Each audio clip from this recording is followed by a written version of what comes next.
Bonjour tout le monde. Je vois qu'il y a des personnes qui se joignent à nous. Excellent. On va commencer. Alors, bonjour à toutes et à tous. Bienvenue à vous qui nous rejoignez aujourd'hui pour ce dernier webinaire organisé dans le cadre d'une série présentée par Aqua Action et Réseau Environnement. Donc, ce partenariat entre nos deux organisations permet de mettre en lumière des entrepreneurs exceptionnels qui dédient leurs solutions d'impact et leurs innovations à la protection de l'eau. Donc, j'ai le plaisir d'introduire ce webinaire aujourd'hui. Je me présente, je suis Leila Benhamer, directrice du programme Aqua Entrepreneur chez Aqua Action. Et pour ceux qui ne nous connaissent pas, je vais vous en dire un peu plus sur Aqua Action et notre mission. Donc, Aqua Action, nous sommes un organisme de charité binational entièrement dédié à la protection et à la restauration de l'eau douce en Amérique du Nord. Nous misons sur l'innovation, l'entrepreneuriat et le développement de solutions technologiques à fort impact environnemental et sociétal. Donc, pour vous donner un peu de contexte, le programme Aqua-Entrepreneur est soutenu par le MEIE et permet de faciliter l'adoption de solutions innovantes, notamment au sein des municipalités par le biais de projets pilotes. Donc, j'ai le plaisir aujourd'hui de vous présenter Monsieur Eddy Dureuil, cofondateur et vice-président de l'entreprise Ecotime, qui fait partie des entrepreneurs que nous avons l'honneur d'accompagner au sein du programme Aqua-Entrepreneur et qui a également été finaliste du programme Aqua Hacking en 2021, dirigé par ma collègue Anne-Pascale Richardson. Donc, vous allez découvrir aujourd'hui les solutions d'Ecotime qui permettent une meilleure gestion des eaux pluviales, qui est un levier fondamental de résilience au changement climatique. Alors, nous espérons que cette présentation va susciter de nombreuses questions et d'interactions à la fin du webinaire. Et donc, sans plus attendre, je laisse la parole à notre cher ami Martin Baudry, qui est notre MC aujourd'hui. Et nous avons bien hâte d'échanger avec vous. Alors, merci beaucoup encore une fois de vous joindre à nous et bon webinaire à toutes et à tous. Merci, Laila. Merci, merci. Alors, c'est toujours une belle introduction, Laila, que tu fais parce que tu dis que, en fait, avec Aqua Action, on présente ou vous représentez des entrepreneurs exceptionnels. Donc, aujourd'hui, on va avoir encore une fois la chance d'entendre un entrepreneur et son équipe et ses invités spéciaux là, exceptionnels. Donc, ça me fait toujours plaisir d'animer ce type de webinaire-là. Donc, mon nom est Martin Baudry, je suis vice-président de Réseau Environnement. Je suis également Aqua Coach avec Aqua Action. Donc, je suis quand même pas mal bien placé pour vous dire que ces webinaires-là sont très précieux, autant pour Réseau que pour Aqua Action, que pour les entrepreneurs, et aussi pour les invités de ces entrepreneurs-là qui peuvent témoigner des technologies, puis des innovations qu'ils mettent à l'essai dans leur municipalité ou dans les différentes installations, les industries et autres. Alors, pour vous donner quelques mots sur Réseau Environnement, c'est le plus grand regroupement, en fait, au Québec, de regroupement de gens qui sont dans le domaine de l'eau, de l'environnement, des matières résiduelles, sol, biodiversité, air, changement climatique. Donc, le plus grand regroupement qui compte maintenant jusqu'à 2500 membres et grand regroupement qui vient allier autant le privé que le public, que l'académique en même temps. Donc, c'est vraiment un réseau et un partage. Et on est très, très fiers donc d'être partenaire avec Aquaction pour ce type de webinaire, puis pour différentes autres activités. Et n'oubliez pas, je vous le dis, si je n'ai pas le temps de le dire en conclusion, je vous le dis maintenant, il y a Americana qui s'en vient, donc je vous invite fortement à regarder. Les inscriptions sont ouvertes pour Americana et venez participer en grand nombre. Ça a lieu au mois d'avril, je crois, Mars, n'est-ce pas? Mars. Ah oui, c'est vrai, mars. le 11 et Mars. 12 mars. C'est vrai, on l'a remis on l'a remis au mois de mars.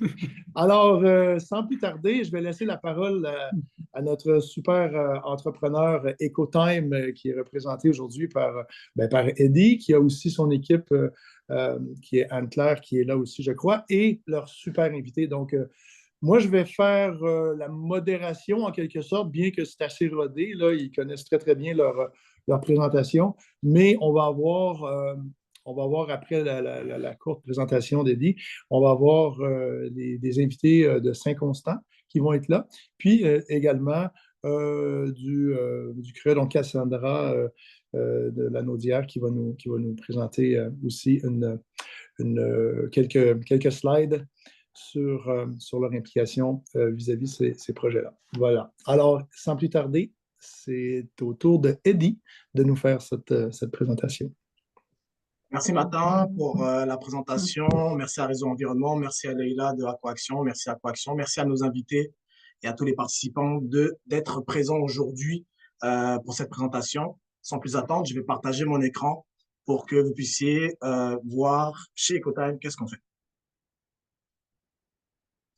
En passant, Eddie, je voulais juste dire, si jamais il y a des gens qui ont des questions au fur et à mesure qu'il y a la présentation, que ce soit directement d'EcoTime ou par les invités, je vous invite à utiliser le chat pour poser vos questions au fur et à mesure. Et à la fin, on va prendre ces questions-là, puis les différents intervenants vont pouvoir y répondre.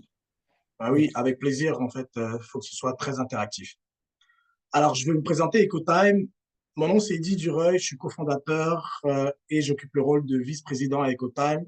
Mon rôle est plutôt en fait du côté lobbyisme, développement des affaires, stratégie et collaboration aussi et présentation lors des salons. La mission d'EcoTime est de concevoir des systèmes innovants et mobiliser la société pour optimiser la gestion circulaire de nos ressources naturelles. On a remarqué que dans le conscient de la société en ce moment, c'est très orienté vers la décarbonation en fait, des bâtiments. Mais à votre avis, il y en a un qui a été oublié au niveau des ressources naturelles. C'est l'eau. 3% de ressources mondiales, on a au Québec, d'eau douce, et pourtant, on a quelques enjeux qui sont rencontrés par nos municipalités à fournir les citoyens. En eau, premièrement, on a des enjeux en fait au niveau des infrastructures, mais aussi on a des enjeux au niveau des équipements, et puis c'est de ça qu'on va parler aujourd'hui. Premièrement, le premier enjeu, c'est que le coût de l'eau dépasse le revenu qui est encaissé par les municipalités. Ce coût-là, en fait, c'est une étude en fait du CIRIU qui a été relayée en fait qui a été mandatée par le MAMAH pour pouvoir estimer en fait quel est le coût de l'eau en fait au Québec et quel est le revenu en fait qu'on en découle en fait de ça. De cela emmène en fait un déficit générationnel de près de 45 milliards au niveau de nos infrastructures en eau. Quand on parle d'infrastructure, on parle de tout. On parle de même comme ça s'appelle, de la tuyauterie souterraine, on parle du remblaiement, on parle de remettre les routes en état et tout ça. Donc, tout ça génère en fait ce montant ici. Puis, on voit en fait que l'économie d'eau, en fait, en général, donc l'hydrovalorisation, comme on appelle chez nous, présente de nombreux atouts, mais on se demande comment ça se fait en fait que c'est pas répandu. Comment ça se fait en fait que c'est pas autant mis de l'avant. Ben, bien sûr, on voit les avantages, comme je vous disais, mais on va en parler aussi d'un autre enjeu qu'on rencontre, c'est que au niveau de la filière même du métier, ben, on s'est remarqué que c'était compliqué. Il y avait des complexités qui faisaient que ben, ça ne pouvait pas être des solutions qui étaient adoptées par tout le monde. Première complexité, c'est-à-dire qu'il n'y avait pas des systèmes qui permettaient de faciliter et simplifier en fait la gestion de l'eau, l'économie d'eau ou la réduction à la source dans les bâtiments.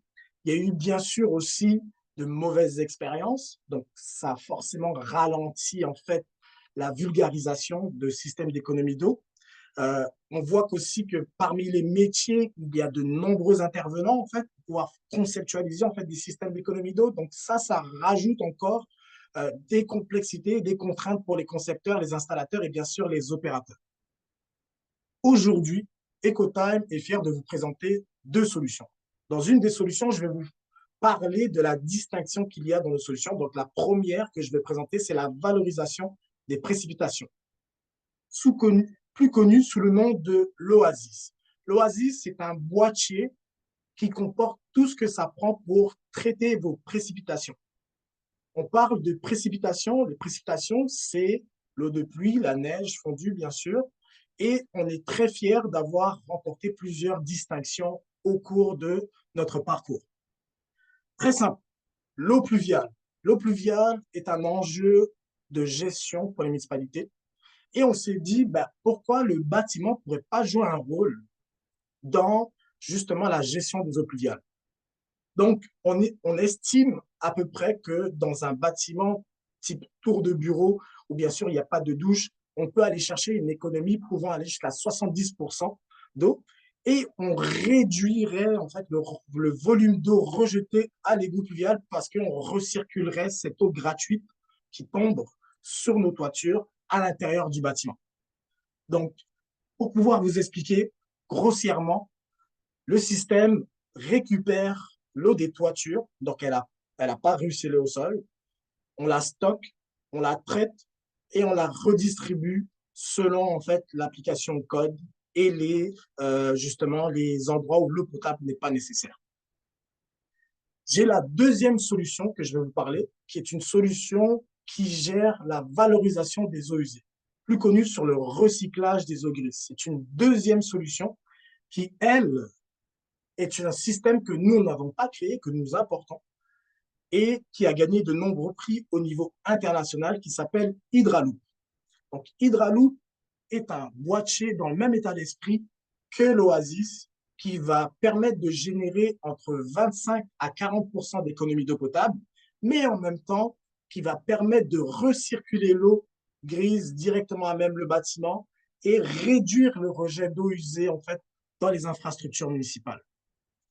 Pour pouvoir vous donner un peu une idée du concept, simple, comme l'Oasis, on va collecter les eaux des bains, des douches et des lavabos. Ça va être stocké, ça va être traité, désinfecté, ça passe pas par les égouts et c'est redistribué à même le bâtiment, tout en respectant bien sûr les codes en vigueur. Nous avons une vision de l'avenir de l'eau très prometteur, car sans eau, il n'y a pas de vie. On salue déjà toutes les normes et réglementations qui sont déjà existantes, telles que les certifications LEED, mais aussi on constate qu'il y a certaines municipalités qui mettent en place des règlements pour pouvoir mieux gérer leurs eaux pluviales et on salue en fait leur réglementation avant-gardiste. On pense que ça peut inspirer d'autres municipalités à suivre justement en fait ces exemples. Mais Ecotime ne s'attarde pas uniquement à vendre des solutions, à les proposer. Il forme aussi l'écosystème, c'est-à-dire les firmes de génie. On parle beaucoup avec la corporation des maîtres mécaniciens de la tuyauterie du Québec, plus connue sur la CMMTQ. Donc, on a une formation qui est en ligne pour monter en compétence les plombiers. Pourquoi? Parce que, comme je vous ai parlé tantôt, on avait des enjeux en fait d'opération. Donc, si les gens ne sont pas formés pour avoir une durabilité au niveau de l'opération du système, ben, malheureusement, c'est là qu'on rencontre le plus de désengagement en fait, des personnes. Donc, on s'est rendu compte qu'il fallait aussi monter en compétence la filière pour que les systèmes aient une durabilité. Je vais finir sur le fait qu'on a fait un projet. On est fièrement en fait content de l'avoir annoncé, car ce projet, ça fait plus d'un an maintenant qu'il tourne avec la ville de Saint-Constant, qui était la première municipalité à mettre en place notre système. Et je vais les laisser en parler par eux-mêmes parce que, bien sûr, c'est mieux quand ce sont nos clients, en fait, qui parlent, en fait, de la solution et de la réaction qu'ils ont eue avec nous. Mais nous, on a déjà noté plusieurs points positifs car ils étaient les leaders, en fait, à vouloir mettre ce système. Merci. Merci pour votre attention. Puis si vous avez des questions, bien sûr, n'hésitez surtout pas. Martin et moi pourrions répondre, et ainsi que Anne-Claire. Je départage mon Super, écran. super. Ben, merci, Eddie. Avec plaisir. Alors, on a Maggie et Juan Carlos de Saint-Constant qui vont parler un peu de leur expérience avec Ecotime. Je crois que, mais je ne suis pas sûr, vous n'aviez pas de slide, hein, je crois, Maggie? Non, c'est ça. On a nous. C'est très agréable, très, très agréable comme ça. Alors, bonjour tout le monde. Merci d'être là. Merci Eddie pour la belle présentation puis pour l'opportunité de venir parler de cette initiative-là de la Ville de Saint-Constant à l'ensemble des gens présents. Donc, pour la petite histoire, en fait, on nous a demandé là, de venir parler un peu de nos motivations, de qu'est-ce qui a fait en sorte qu'on a eu ce lien-là avec Ecotime rapidement et puis nos ambitions futures. Donc, Juan Carlos ensuite va parler un peu plus de manière technique, là, qu'est-ce qui s'est passé, comment on a mis en place cette technologie-là chez nous avec Ecotime. Donc, il y a eu une bonne conjoncture là, en 2021 où la ville de Saint-Constant venait de mettre en place sa stratégie de développement durable. Il y a une pression importante au niveau des municipalités de développer encore plus les municipalités dans la couronne métropolitaine. Donc, Saint-Constant est une ville de 31 000 32 000 habitants. Et puis, c'est suivant ça qu'on a mis en place notre plan directeur de développement durable en 2021. La ville souhaite assumer un leadership puis influencer vraiment sa population, puis par ses actions, à atteindre différents objectifs de développement durable, dont notamment des objectifs en lien avec l'eau potable, l'assainissement, devenir une communauté qui est une ville durable, une consommation, une production qui est responsable, puis mettre en place des mesures relatives au changement climatique. Donc, quand l'équipe d'Ecotime, qui est une jeune, à l'époque, compagnie de Saint-Constant, nous a contactés pour présenter ces solutions qui permettaient à la fois de valoriser des eaux pluviales, mais aussi de valoriser les eaux grises, on avait différents bâtiments qui étaient en construction. On a fait l'évaluation globale là, sur les bâtiments existants, savoir si on pouvait aller de l'avant vers ça ou si on était mieux d'aller avec un bâtiment existant. Donc, ou un nouveau bâtiment, pardon. On a décidé d'avancer vers un nouveau bâtiment, d'installer cette technologie-là. C'était moins compliqué à ce moment-là. Et puis, ça nous permettait de répondre à différentes problématiques. On le sait, là, avec l'utilisation de l'eau potable et puis les pluies qui sont aussi de plus en plus abondantes, on se retrouve avec deux enjeux à gérer. Donc, nous, on n'a pas d'usine de filtration d'eau potable à Saint-Constant. On fait affaire avec Candiac, tout comme d'autres villes aussi proches de Saint-Constant. Et puis, on fait face à un agrandissement de l'usine de filtration. Et de cette façon-là, on doit se poser des questions à savoir comment on va faire pour réduire justement notre consommation d'eau potable alors que la population augmente, puis il y a de plus en plus de densité aussi sur le territoire. Donc, c'est ce qui fait en sorte que quand il y a eu la présentation d'Ecotime, c'est une mesure qui peut devenir très, très, très intéressante pour une ville ou des villes comme nous de mettre en place à travers différents bâtiments qui sont en construction ou qui sont déjà construits. Donc, nos motivations qui nous ont poussés, c'est ça exactement. Donc, dans la conjoncture de stratégie de développement durable purement environnementale, mais aussi de gérer l'eau où elle tombe pour éviter cet agrandissement-là, puis les coûts importants. On l'évitera peut-être pas à 100%, mais du moins, on fait un pas dans la bonne direction, puis on s'entend que de flusher une toilette à partir d'eau propre, d'eau potable qui a été traitée au coût de 46 sous le mètre cube, on se rend compte que ça fait pas de sens. Puis on n'invente pas la roue, en fait, dans plusieurs pays du monde entier, la conscientisation par rapport à l'eau potable n'est pas du tout la même. Donc, c'est une des façons que la ville de Saint-Constant peut faire un pas dans cette direction-là. Et si elle peut influencer aussi d'autres villes à emboîter le pas par la suite, mais on veut faire partie de cette grande solution-là qui est à échelle plus globale, puis prendre part au leadership en arrière de tout ça. Donc, le risque aussi à travers l'implantation de cette solution-là n'était pas très grand pour la ville. Donc, c'est pour ça qu'on a plongé vraiment tête première là, dans cette aventure-là. Les bénéfices, on les voyait quand même très importants, très pertinents. Donc, nos ambitions futures par rapport à l'implantation, puis nos prochains objectifs, dans le fond, c'est de collecter des données. Alors, à l'entrée du bâtiment, on a en temps réel la quantité d'eau qui est valorisée. Et puis, on l'utilise, nous, de notre côté, à la fois pour les toilettes du bâtiment, qui est un chalet de parc, et aussi pour l'arrosage, la patinoire et du gazon. Donc, c'est une patinoire réfrigérée qu'on a là. On va voir à déployer éventuellement d'autres bâtiments, comme par exemple la construction. On a une construction imminente d'une caserne incendie. Éventuellement, penser à la valorisation des eaux grises, des eaux usées et déployer une stratégie globale là, pour la réduction de l'empreinte hydrique, un peu comme c'est le cas dans la Naudière. Un projet qui va vous être présenté. Donc, nous aussi, là, de notre côté, on pense à ça pour un projet immobilier ou encore différents complexes de bâtiments municipaux. Alors, c'est un peu ça de mon côté. Je vais passer la balle à Juan Carlos qui va vous parler davantage de la façon que ça s'est fait concrètement avec la compagnie Ecotime. Merci. Bon, merci beaucoup, Maggie. Alors, Juan Carlos, c'est à vous. Merci, bonjour à tous. Moi, j'ai eu l'opportunité de travailler dans ce projet-là, là, et comme a dit Maggie, c'est très intéressant pour la ville. Donc, effectivement, nous étions de bâtir de préparer les plans de vie pour un nouveau bâtiment, le chalet de base de plein air. Originalement, c'était un bâtisse comme un autre avec toutes les installations, mais tout de suite, Maggie nous a contacté pour dire qu'il y avait cette opportunité.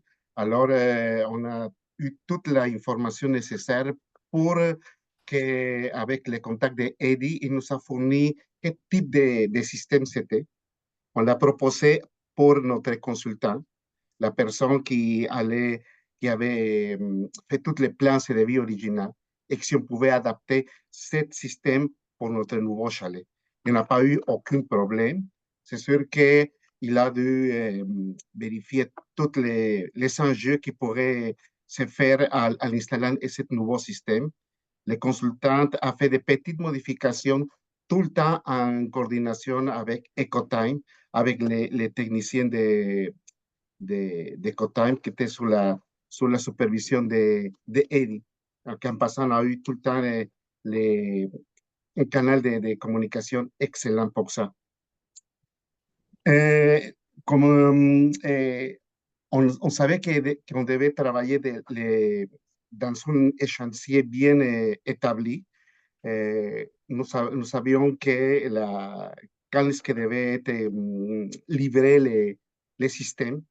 Donc, nous, on a poussé pour que notre entrepreneur puisse faire les majeurs efforts pour que le temps de livraison de ce système soit bien coordonné au moment de que les installations et toute la majorité des chalets sont finies. Ça veut dire que pour nous, c'était un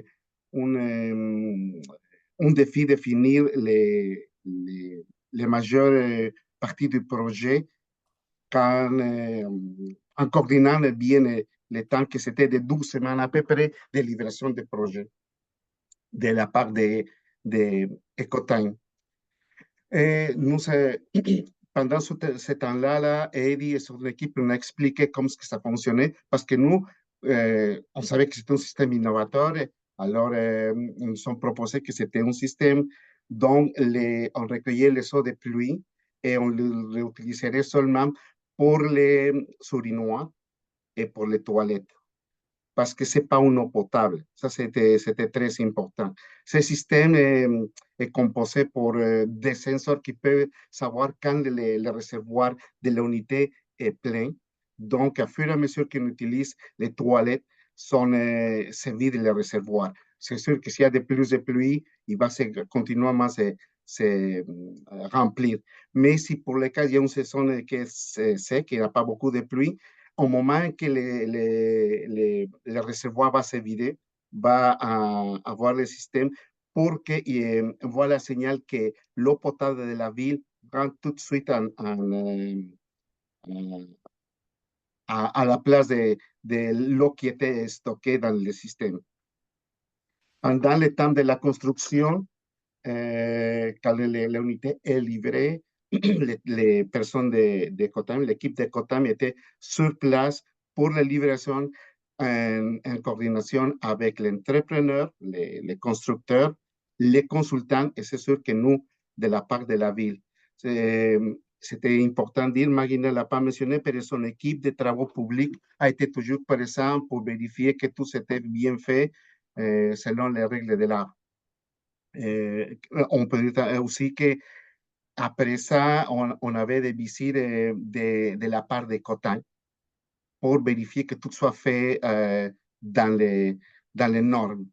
À la fin, quand le projet a été fini, Cotin a pris le temps pour faire la formation de personnel qui est maintenant présentement chargé de l'entretien de la bâtisse, mais à date, c'est Ecotime qui fait l'entretien, qui nous donne les données, combien a eu des économies de l'eau pour avoir le système. Alors, nous, comme personnel technique, on est vraiment satisfait de la performance que Ecotime a fait et on peut rien dire à propos de ça.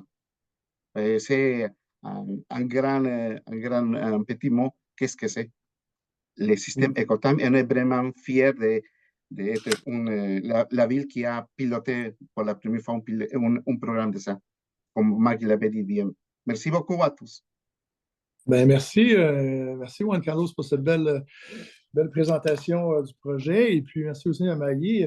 Ben, en fait, moi, je trouve que Saint-Constant vraiment a été un leader dans l'industrie à adopter une technologie innovante d'une entreprise dynamique comme Ecotime. Là, vraiment, chapeau à Saint-Constant. C'est beau. Et puis, on invite les autres municipalités à emboîter le pas. Là. Il y a des belles technologies comme ça. Ecotime s'inscrit vraiment dans dans des technologies permettant de répondre aux stratégies de développement durable, comme disait Maggie, aux stratégies aussi d'économie d'eau potable. Vraiment, vraiment champion à vous. N'oubliez pas, il y a un chat pour écrire vos questions au fur et à mesure, puis à la fin, on va revenir sur les différentes questions que vous avez. Sûrement que Eddie prépare ses réponses déjà, ou est déjà prêt à répondre. Mais pour tout de suite, on va passer la parole à Cassandra, qui a vraiment une présentation intéressante aussi à vous faire sur la réduction de l'empreinte hydrique. Donc, Cassandra, voilà, elle a pris le contrôle directement, c'est parfait. Et puis, ben, voilà, la parole est à toi. Merci Martin. Bonjour tout le monde. En fait, j'ai le goût de vous parler en fait d'une stratégie qu'on a mise sur pied dans la Nodière. Vous avez entendu parler des enjeux. Je vais vous expliquer un peu plus dans la Nodière pourquoi ça nous concernait. Mais le CRA de la Nodière en 2023 a décidé de mettre sur pied avec Ecotime la stratégie de réduction de l'empreinte hydrique. Donc, on voulait vraiment un projet qui était innovant, mais surtout très collaboratif, parce qu'on s'est rendu compte qu'on ne peut pas porter seul un projet. Et ben, vous l'avez entendu, pourquoi on s'est tourné vers Ecotime. Là. Eddie vend très bien son eau, pour pas dire sa salade. Donc, Eddie était le partenaire avec son entreprise le plus avisé, en fait, de travailler avec nous parce qu'au-delà, en fait, de l'entreprise qui, oui, a un but lucratif, a quand même une visée et veut faire changer la donne au niveau de la gestion des eaux sur notre territoire. Et donc, là, attendez, mon écran ne fonctionne pas. Attendez, je repars. J'étais trop bien organisée, Martin. Il fallait que ça bug à un moment donné. Donc, au niveau du creux de la Nodière, donc c'est réellement en fait un regroupement là, qui représente tout le Québec. Donc, on a 17 creux à travers le Québec. Le but est vraiment d'avoir une représentativité très régionale, donc d'être capable de bien comprendre les réalités de notre région et de pouvoir essayer de faire des conseils, des concertations et de l'influence pour faire vraiment modifier les choses, en fait, pour arriver avec des solutions concrètes et pouvoir mettre en œuvre des actions avec nos différents partenaires. Je ne vous le cache pas, le public numéro 1 du CRA-La-Nodière, c'est les municipalités, mais on travaille de plus en plus avec les entreprises sur notre territoire parce qu'ils sont quand même, en fait, des très gros joueurs quand on parle d'environnement. Et pour le CRA-La-Nodière, très spécifiquement, là, pensez vraiment à un domaine d'intervention et on va être capable d'aller trouver justement le spécialiste qui va être capable de trouver la meilleure solution pour vous. Donc ça, c'était le petit cours 101 de ce qu'est un creux pour les gens qui ne le savaient pas.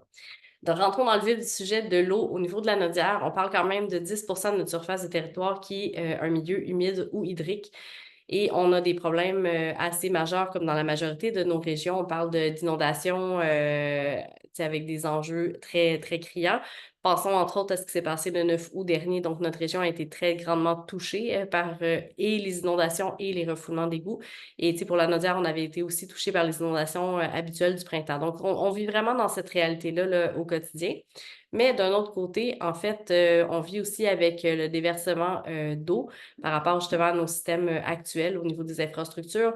Là, excusez, il faut que je me penche pour vous relire le chiffre, mais je ne me souviens jamais par cœur. Donc, 1450 déversements là, en 2002 qui étaient notés. Et on parle de ça justement, des infrastructures qui sont désuètes, bien entendu, nos réseaux d'égouts qui sont unitaires, donc comme plusieurs municipalités ont des enjeux, en fait. Là. Et on a quand même aussi des changements climatiques, là, on ne se le cachera pas, qui sont de plus en plus criants au niveau de nos infrastructures, donc ont des impacts très, très clairs.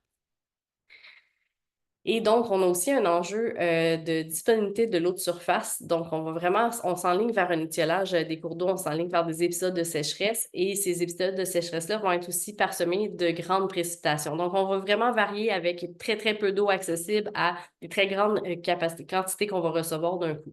Donc, au niveau de la Nodière, on s'est vraiment demandé comment on peut faire la différence. Et là, je vais juste...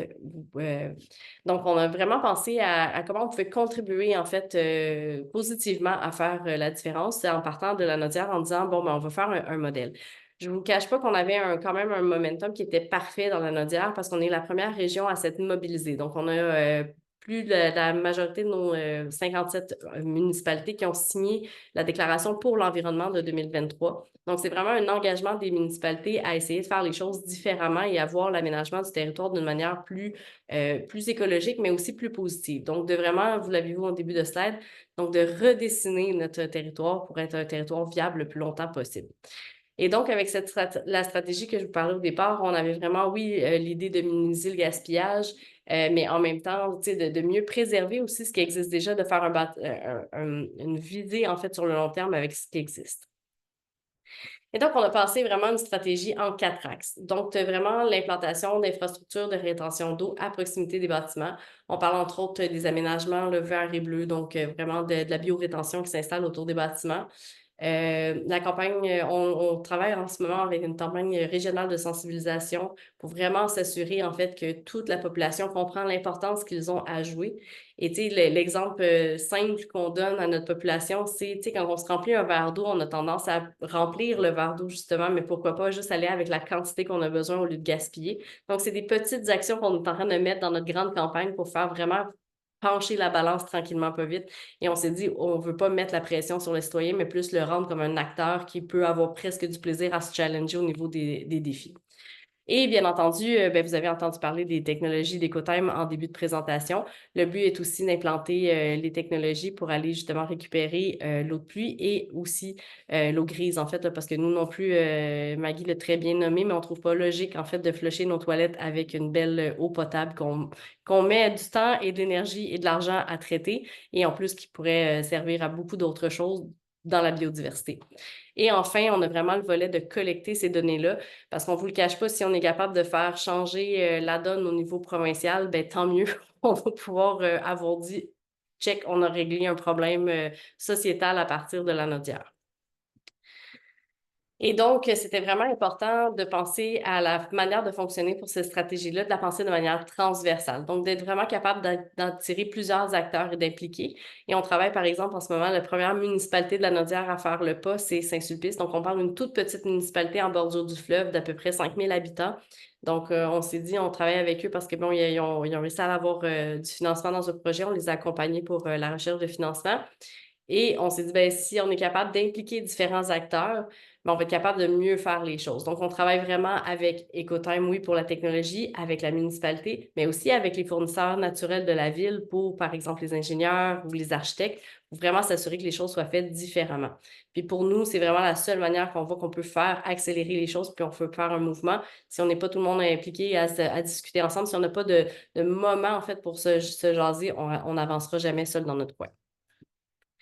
Et donc, quand je vous parle de l'approche collaborative, vous voyez, là, je ne vous l'expliquerai pas en détail, mais c'est vraiment une espèce de charte qu'on s'est faite de dire, OK, voici comment on peut chacun travailler, mieux collaborer. Et on a des partenaires de verdissement, on accompagne aussi nos municipalités à aller chercher du financement. Donc, on se tourne vers des partenaires financiers aussi. On vous parlait d'une campagne de sensibilisation, mais on s'est tourné aussi vers des acteurs qui étaient très forts en campagne, soit de marketing ou de diffusion d'images. On se tourne vers des partenaires aussi en philanthropie. Donc, comment essayer de faire engager les gens aussi. Donc, c'est vraiment comme ça. Là, puis là, je vous dis, c'est une slide qui donne un peu mal aux yeux, mais c'était vous montrer un peu le canevas de travail là, sur lequel on a penché notre collaboration. Et donc, ça, c'est le schéma idéal, en fait, du projet qu'on met à bien. Donc, c'est vraiment de dire qu'on implante vraiment tout avec la campagne de sensibilisation pour dire, bon, ben voici un bâtiment capable de faire une différence, un peu comme Saint-Constant en fait. Donc, vraiment un bâtiment qui fait la différence. On en fait la promotion, on en parle, on sensibilise les gens, on explique. Et comme ça, en fait, on incite d'autres gens à venir vous le faire. Puis là, tu sais, Puis c'est des municipalités avec comme Saint-Constant, comme Saint-Sulpice, qui sont des plus petites municipalités sur notre territoire. Ben, Saint-Constant est quand même un peu plus gros, là, pas mal plus gros, en fait, que Saint-Sulpice. Mais si ces municipalités-là sont quand même, sont capables de faire la différence, nous, la question qu'on se pose, c'est pourquoi chacune n'est pas capable de faire une différence. Et bien entendu, si nos municipalités commencent à le faire, ben, on le voit, nos entreprises privées vont être intéressées à emboîter le pas parce qu'ils se disent, ah, ben, tu sais, ça marche, mettons, dans un hôtel de ville, dans une caserne, pourquoi ça ne marcherait pas dans mon entreprise, mon usine. Donc, c'est vraiment comme ça qu'on va tranquillement, pas vite, faire avancer le train. Et puis, le but, en fait, de cette stratégie-là, nous, la blague qu'on se fait, Eddie et moi, c'est qu'on avait une date de début. Donc, c'est 17 octobre 2023 qu'on a commencé à en parler et à diffuser, mais on n'a pas de date de fin. Donc, tant mieux si, en fait, ce message-là continue à perdurer. Puis, c'est sûr que demain matin, j'aimerais que toutes les municipalités puissent le faire, toutes les entreprises puissent le faire, mais on est très conscient qu'on amène des changements tranquillement. Donc, on va être là, même si dans 10 ans, il faut encore en parler, mais on en parlera dans 10 ans. Mais j'espère que vous avez compris aujourd'hui le message qu'il ne faut pas se rendre à dans 10 ans. Et donc, c'est là le but, justement, de se dire, ben, nous, dans la Nodière, on est prêt à vous partager la recette, on est prêt à discuter avec nos différents partenaires ailleurs de notre région. Donc, ben, faisons de Québec un leader mondial en gestion durable de l'eau et justement, pavons le pas pour dire aux autres provinces, aux autres pays, ben, regardez, si nous, on est capable de le faire, tout le monde peut y arriver. Donc, merci beaucoup Je vais juste récupérer ma souris pour arrêter le partage. Merci beaucoup de votre temps. Puis, gênez-vous pas, si vous avez des questions, là, ça va nous faire plaisir de vous guider. Martin, je te recède le micro. Wow, ben merci Cassandra, c'est vraiment beau cette initiative-là, hein? C'est inspirant pour effectivement tout le Québec. J'ai particulièrement apprécié l'image, là, la belle figure là, sur les retombées de la stratégie. Très simple, mais ça en dit beaucoup sur le potentiel de rendement et d'efficacité que ça peut donner. Alors, ouais, bravo encore une fois. Là, on a quelques questions dans le chat. Je pense qu'on est rendu là. Puis après ça, ben, on pourra continuer la discussion sur d'autres thématiques s'il y a un besoin à ce niveau-là. Alors, on a une première question de Maria Hernandez. Elle dit: Bonjour, est-ce que le système nécessite un entretien régulier? Ça, j'imagine que c'est lorsqu'on parlait avec Saint-Constant. Par exemple, pour changer les filtres afin d'éviter que l'eau ne devienne trop brune. Alors, j'imagine que Eddie, tu serais en mesure de répondre à ça. Puis je pense aussi que Juan Carlos en a parlé un petit peu de l'entretien, mais Eddie, si tu avais un peu plus de précision là-dessus, ça serait bien. Oui, dans le fond, nos systèmes sont tous dotés d'une gestion à distance. Donc, justement, on a aussi des sensors qu'on appelle, excusez-moi l'anglicisme, dans le fond, on a la possibilité de prévoir, de faire de la maintenance prédictive avec nos systèmes Oasis. Donc, c'est nous qui allons vous informer de façon dématérialisée quand est-ce qu'il faut changer vos filtres.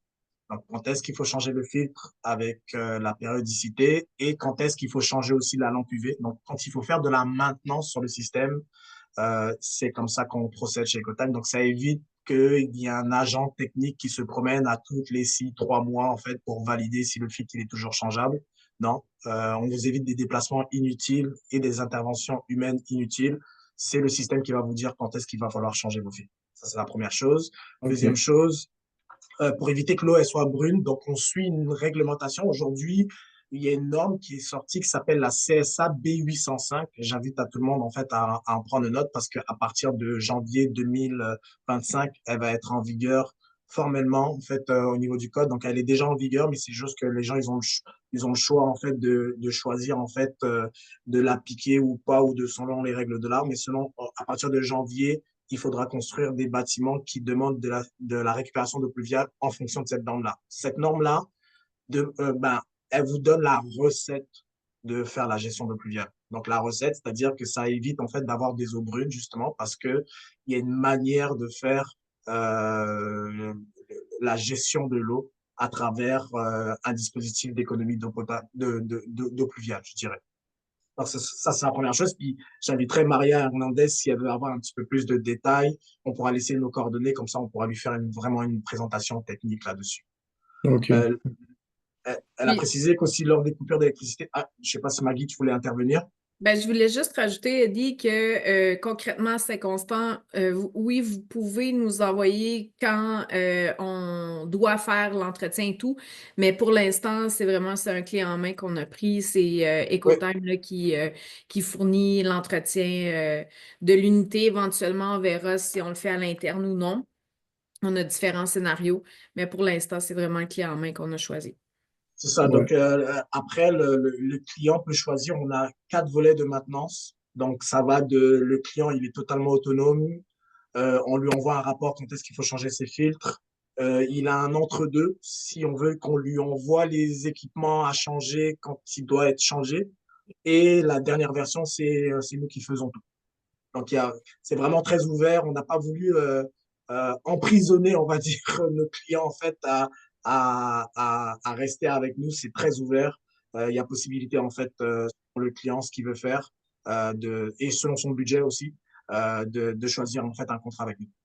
Ouais, typiquement, Eddie, des changements de filtre comme tel, est-ce que c'est très, très régulier? Alors, j'imagine que c'est un peu ça que le monde se pose aussi comme question. Est-ce que ça bloque facilement? Est-ce qu'il faut être là tous les jours? Il faut être là toutes les semaines? Les changements, typiquement, c'est à peu près quoi? Bah, c'est ça que je disais, en fait, c'est franchement le système, tout dépendamment de l'emplacement où est-ce qu'il est basé le bâtiment. Donc, si il y a beaucoup de branches, il y a beaucoup de constructions autour, il y a beaucoup de choses, donc c'est sûr que les filtres pourraient être à changer plus souvent. Mais si on se retrouve dans un endroit où il y a très peu d'arbres autour du bâtiment, très peu de construction, très peu de va-et-vient, je vous dirais, en fait, ça peut varier de 3 à 6 mois. Mais présentement, le système, en fait, avec Saint-Constant, on l'a changé qu'une seule fois et c'était une périodicité, en fait, de 7 mois. Donc, OK. je vous dirais, en fait, c'est ça l'avantage d'avoir une gestion à distance et de faire de la maintenance prédictive, c'est que le système va vous dire quand est-ce que la fin de l'utilité de vie de votre filtre. Ça, c'est important parce que des fois, on change des filtres et puis ils sont toujours bons. Donc là, en fait, on a la possibilité de savoir quand est-ce que le filtre ne fonctionne plus. S'il y a un enjeu de sécurité, ça c'est je pense que je voulais en venir en fait lors de la coupure d'électricité, le système bascule automatiquement en fait sur l'eau de la ville. Donc il n'y a Ah, aucune intervention humaine à avoir, que ce soit en manque d'électricité, que ce soit il y a une panne, que ce soit il y a une maintenance qui n'a pas été faite sur le système va basculer automatiquement sur l'eau de la ville pour que ben, l'intervenant puisse venir faire les changements qu'il y a à faire sur le système. OK. Parce que d'une façon régulière, c'est des pompes qui vont puiser l'eau dans un bassin d'eau traitée, Ça, l'eau de pluie traitée qui va alimenter en fait les urinoirs, les toilettes et autres. Donc, totalement. ça demande l'électricité, sauf que quand il n'y a pas d'électricité, ben, c'est la ville qui embarque. C'est Voilà. exactement ça. Donc, OK. on a toujours pensé au fait que il n'y ait pas d'irritant, il n'y ait pas de changement pour l'opérateur ou le client final qui a en fait une installation Oasis chez lui. OK. OK. Parfait. Une autre question de Anne-Marie Legault. Est-ce que la ville de Saint-Constant ou Ecotime pourrait partager les données? Exemple, mètres cubes d'eau sauvée suite à l'installation du système de récupération d'eau de pluie ou tout autre système. J'imagine tout ce qui est des données d'économie. Je pense que c'est vrai que c'est des informations qui pourraient être utiles pour plusieurs. Hein. Est-ce que ça peut être Oui, partagé? oui, ça peut être partagé justement. Anne-Marie, elle peut nous écrire ou on pourra lui fournir le lien QR code qui pourra aller voir le système en fait de Saint-Constant. Puis ça, Ah, OK. c'est C'est ce que ça, j'allais c'est dire. extrêmement intéressant parce que quand on rentre dans le bâtiment, il y a le code QR et puis les gens peuvent savoir en direct quelle est la quantité de litres qui ont été valorisés, en fait. Et puis, ce lien-là est aussi sur notre cellulaire, donc on peut le savoir en temps réel. Là, on est au-dessus de 30 000 litres d'économisés depuis août 2023. Et puis, notre haute saison dans ce chalet de parc-là, c'est vraiment la saison hivernale avec l'utilisation de la patinoire réfrigérée puis de l'achalandage par les citoyens. Donc, en haute saison hivernale. Fait que cette Juste pour année, vous on a donner encore un plus. petit ordre d'idée, je viens de mettre dans le chat le lien de la page qui permet de voir en direct les économies réalisées au chalet de parc de Saint-Constant. Et donc pour l'utilisation qui a commencé donc en début d'année, on est actuellement à 30 724 litres Wow. d'eau recyclée. Ah, c'est intéressant. On a Vous ça avez le live. lien dans le chat. Puis pour Wow. tous les bâtiments là, qui vont être implantés avec toutes les technologies qui vont être implantées dans la Naudière aussi, le but, c'est de les rendre transparents puis de pouvoir les partager là, exactement comme Saint-Constant le fait. Donc, pour s'assurer vraiment qu'on puisse suivre en temps réel ces économies-là, parce que c'est comme ça qu'on va réussir à sensibiliser les gens. Ouais, ouais, bonne idée. Puis ça va être disponible sur le site web du CRE, j'imagine, ou quelque chose comme Oui, ça. ou directement sur les villes, là, c'est ça, selon différents projets, là, on va, il va peut-être avoir même des visites virtuelles qui s'en viennent, là. Bon, Le c'est but, bien. c'est de rendre accessibles les données parce que malheureusement, c'est ce qui était aussi un des enjeux. Donc, rendre accessibles les données, les valoriser pour que les gens comprennent euh, bah, combien un bâtiment peut économiser, quel est l'impact que ça peut avoir aussi sur les infrastructures municipales. Ben oui, on a tous avantage de suivre ça, justement. Puis en même temps, c'est motivant de voir à quel point on a moins d'eau potable utilisée à cause de ça. On le voit directement. C'est intéressant. Et on a Yves Dionne qui pose une question. Quelle sorte de traitement physico-chimique subit l'eau de pluie? Désinfection requise, UV, ozone, APA. Ajoutez-vous une forme d'aération? Donc, c'est pas évident, hein? C'est du traitement d'eau Ouais, ici. je vois qu'il parle de traitement d'eau, donc Oui, avec plaisir. oui. Dans le fond, il y a une norme, comme je disais, la CSA B805 vous donne la recette. Donc, selon le bâtiment et le risque de contact avec l'humain, la CSA B805 vous dit en fait le procédé à appliquer dans votre bassin de gestion d'eau pluviale. Donc, nous, on suit cette recette-là depuis 2 ans. Donc, il va avoir principalement en fait de la dérivation des premières pluies, une filtration grossière de 250 qui peut aller jusqu'à 5 microns, avec une désinfection en fait à l'UV à la fin. Et ça peut être mélangé avec aussi de la chlorination en fait, tout dépendamment du besoin et du risque de contact avec l'humain. Donc, généralement, dans la plupart des projets qu'on a, en fait, c'est de la désinfection en UV qui est requis dans les projets qu'on a présentement. OK. Puis il n'y a pas eu d'ozonation, pas eu d'essai à l'ozonation, par exemple, parce que Pas je pense que. encore eu d'essai en fait à l'ozonation, mais l'ozonation, ça sent bien parce on voit qu'il y a de plus en plus de municipalités qui se tournent en fait vers ce procédé-là. Présentement, on trouve que la technologie est très dispendieuse en fait pour l'implanter dans nos systèmes, mais on pense que avec la vulgarisation en fait de ce type de solution-là, ben ça va permettre d'avoir des systèmes un petit peu plus petits et qui seraient abordables pour mettre dans nos systèmes par le futur. OK. Puis à la question, est-ce que vous ajoutez une forme d'aération? J'imagine que c'est pour éviter des odeurs si jamais l'eau restait là longtemps, puis s'il y avait une charge organique, là, je suppose. Je suppose que c'est pour ça que, que ça a été demandé. Oui, donc l'aération, donc dans le fond, on a un procédé de recirculation en fait dans notre bassin. Donc on peut mettre de la recirculation avec une désinfection qui fait que à un certain nombre d'heures en fait le système va permettre en fait d'être désinfecté. Donc ça va éviter en fait la prolifération de bactéries et autres. Tout ce qui est aération, je vous dirais en fait le système, si on voit qu'au bout d'un certain nombre de temps qui n'a pas été utilisé, ben, on va informer le client qu'il faut l'utiliser parce que si le bâtiment il est fermé, ben, on va préférer en fait peut-être rejeter l'eau en fait directement aux égouts, ne pas l'utiliser ou autre application que le client pourra l'utiliser. Donc, c'est en fonction aussi du bâtiment. On conçoit le système en fonction des besoins du bâtiment. Donc, s'il nous dit que pendant un certain nombre de temps, il y a une période d'inactivité, ben, peut-être qu'il faut fermer le système pour éviter d'avoir en fait justement de la prolifération de bactéries et de la non-utilisation. OK. OK. Et s'il y a des questions un petit peu plus techniques, j'inviterai Yves en fait à nous consulter avec mon équipe technique. On serait ravis en fait de pouvoir bonifier en fait ces réponses. OK. Bon, à la question, allons-nous avoir accès au PowerPoint après la présentation? Je pense que le plan, c'était de le rendre disponible, je pense, par Réseau Environnement. Audrey, tu pourrais me corriger? Oui, Mais c'est ça, ainsi que l'enregistrement du webinaire. ouais, c'est ça. Donc, ça va être sur le réseau, sur la plateforme ou le site web de Réseau Environnement. Puis si vous voulez la recevoir, ben, peut-être voir avec Ellie. Parfait. Une autre question de Jean Lavoie. Quels sont les coûts à prévoir pour doter une résidence d'un système de valorisation des eaux pluviales et des eaux usées? Donc, j'imagine donc installation domestique pour une résidence simple. Eddie, est-ce que ça se fait, ça? Alors justement, merci à Jean Lavoie en fait d'avoir apporté cette précision. Ce qui est sans doute un oubli de ma part dans la présentation, c'est que le système Oasis est destiné au commercial institutionnel Et le système Hydraloop est destiné aux domestiques, mais ça peut faire aussi, il peut avoir des applications commerciales. Donc, c'est deux systèmes différents.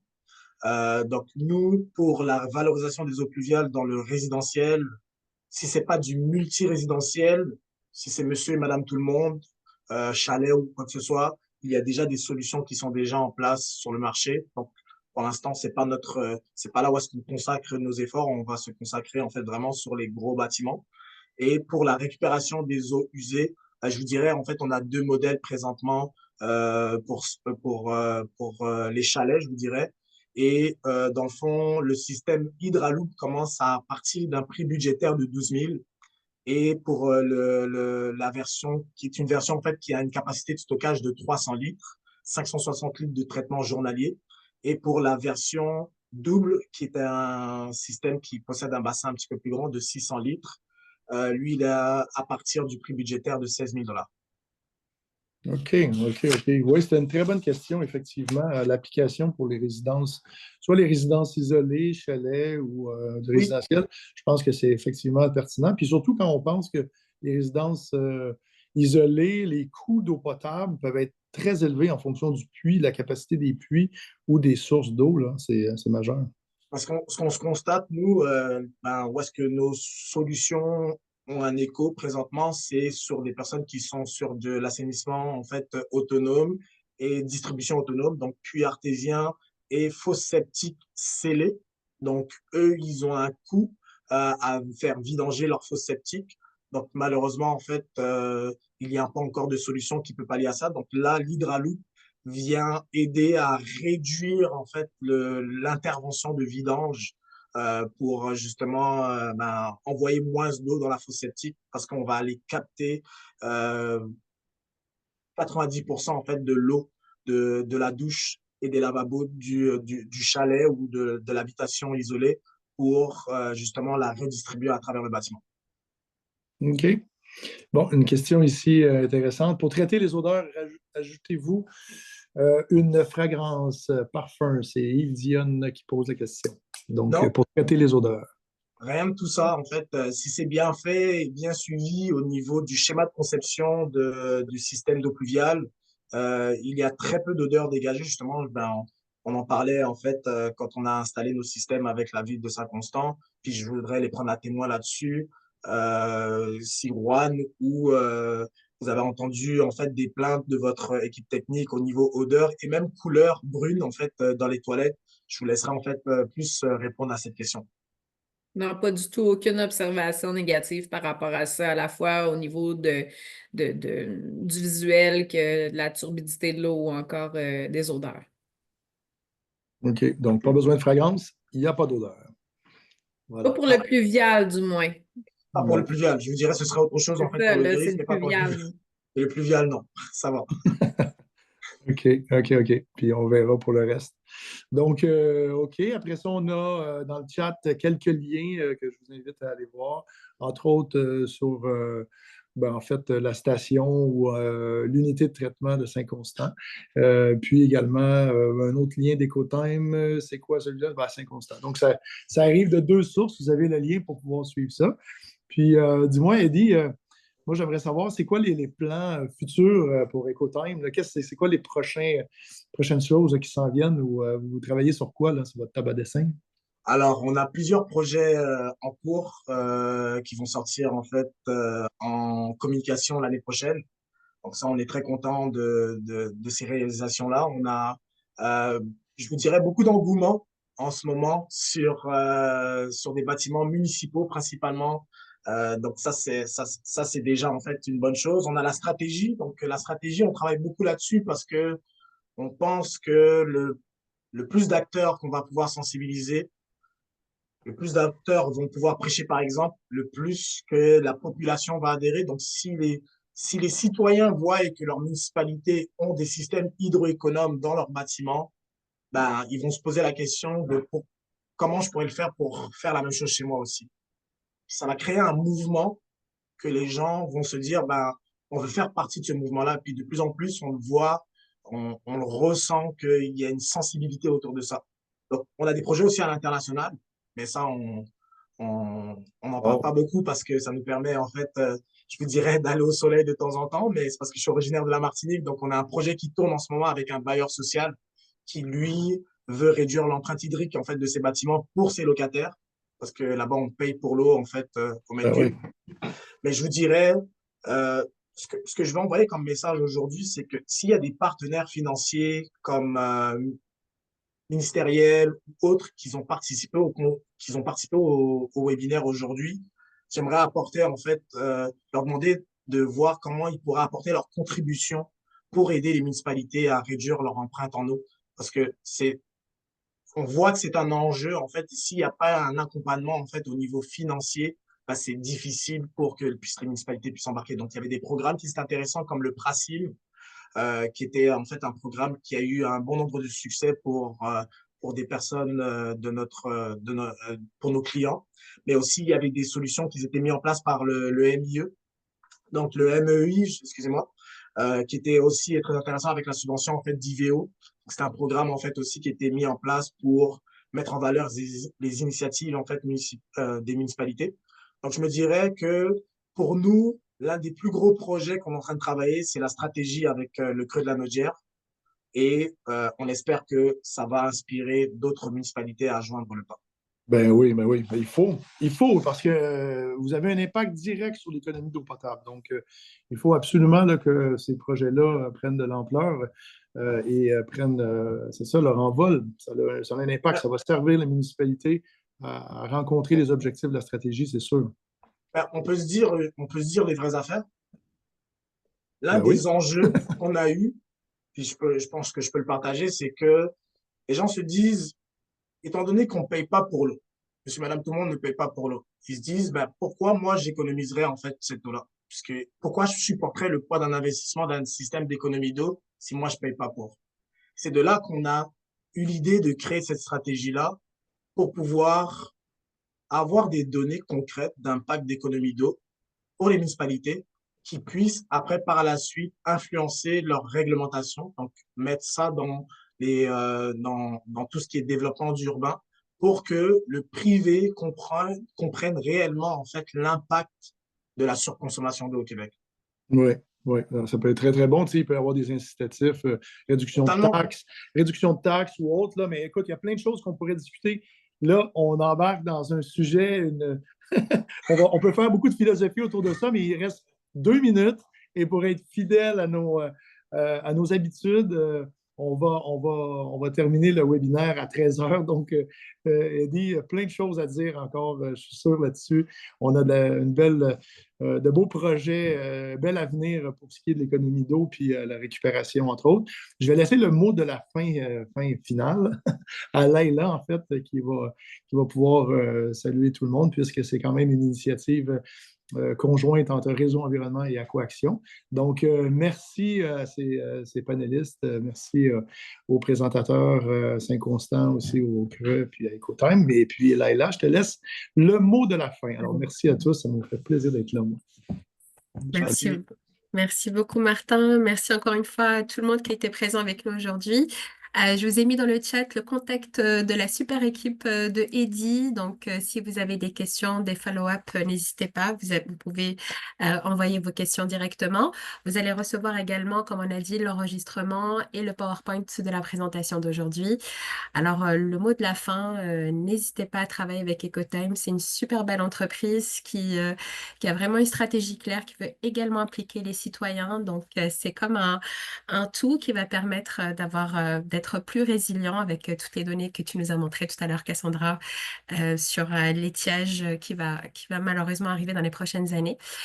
Alors, encore une fois, merci infiniment d'avoir été avec nous aujourd'hui et vous avez le contact de Eddie dans le chat. Alors, merci encore tout le monde. À très bientôt pour Merci à tous. une autre série de webinaires en 2025. La suite. Merci. Au revoir. Bye. Bye. Au revoir. Au revoir tout le monde, merci. Bye.